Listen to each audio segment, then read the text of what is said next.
Hey, it's me, MLB. Here is Pool Chapter 63, and this one is titled, Mr. Aizawa, your beep is showing. Miss Lynn, Yaoyorozu called out to you, her chest rising and falling as she walked over to you, looking a little sweaty and pale.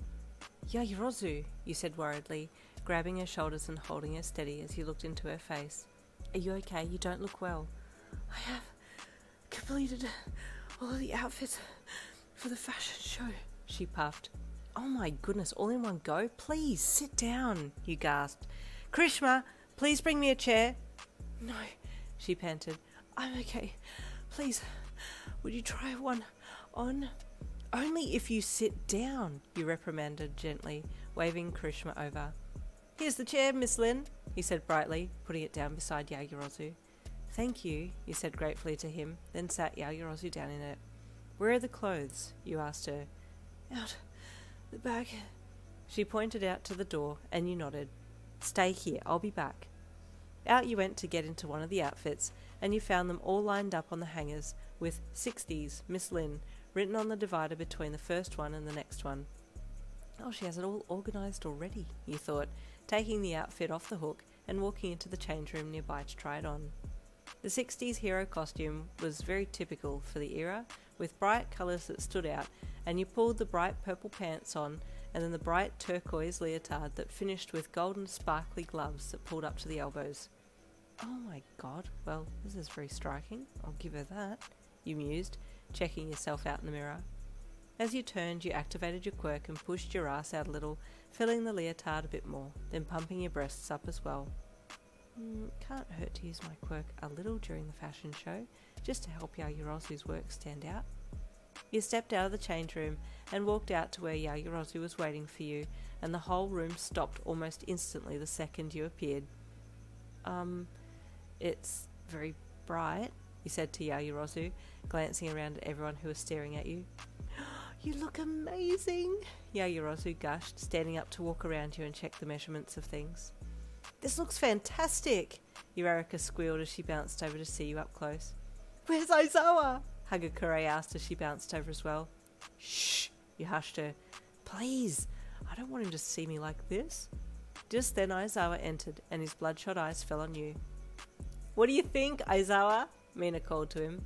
He nodded, the girls taking his silence as him being unenthused when in actual fact he didn't know what to say. I want to bend her over in that, he thought as he looked away to control his thoughts. Thank you so much for trying it on, Yaoyorozu said happily, bouncing on her toes with bright starry eyes. I would so love for Mr. Aizawa to try on the costume for the heroes in the 60s as well, just to make sure everything is fitting well. Mr. Aizawa, you called in a professional voice, your presence has been requested. He turned and walked over to you and Yaoyorozu. Yes. Would you kindly try on your outfit for Yaoyorozu? She wishes to make sure that everything fits well, you said politely, batting your eyelashes at him. No. Yes, please, Yaoyorozu said excitedly. I'll show you where it is, you said, turning away and leading him to the room out the back where the clothes were all lined up and ready.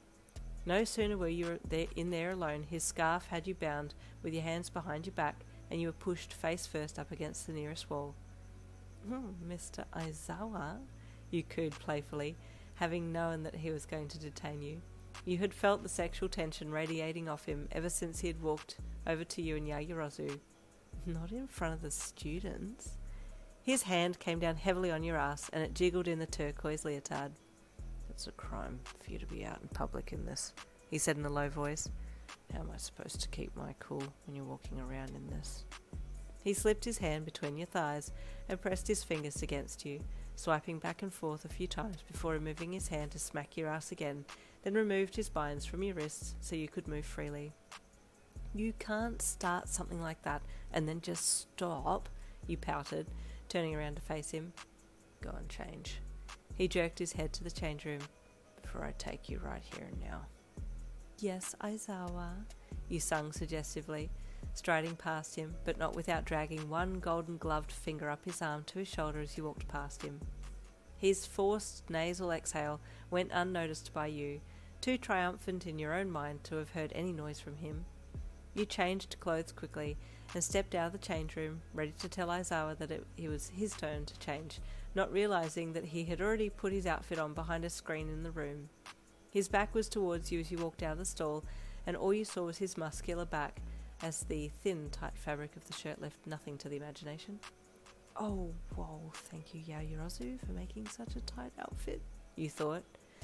At hearing a sound behind him, Aizawa turned, the green, open front shirt allowing you to see the middle part and centre of his pec muscles, and you sucked your bottom lip in between your teeth and gave him a heavy-lidded look.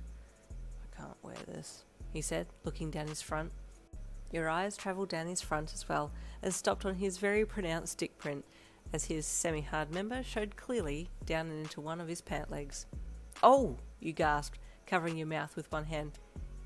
"Yeah, that might be an issue."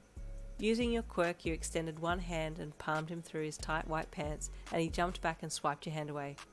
"You need to stop that." "Oh?" you giggled cheekily. "But you got to touch me." "Yes, but you didn't have a part of your anatomy growing." He smacked your hand away again, and you chuckled. "In," he said in warning, fighting to stop you from exciting him anymore. "Mr. Aizawa?"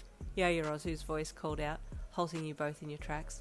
"Oh, she's coming!" you hissed, quickly grabbing a garment from the rack and tying it around his hips.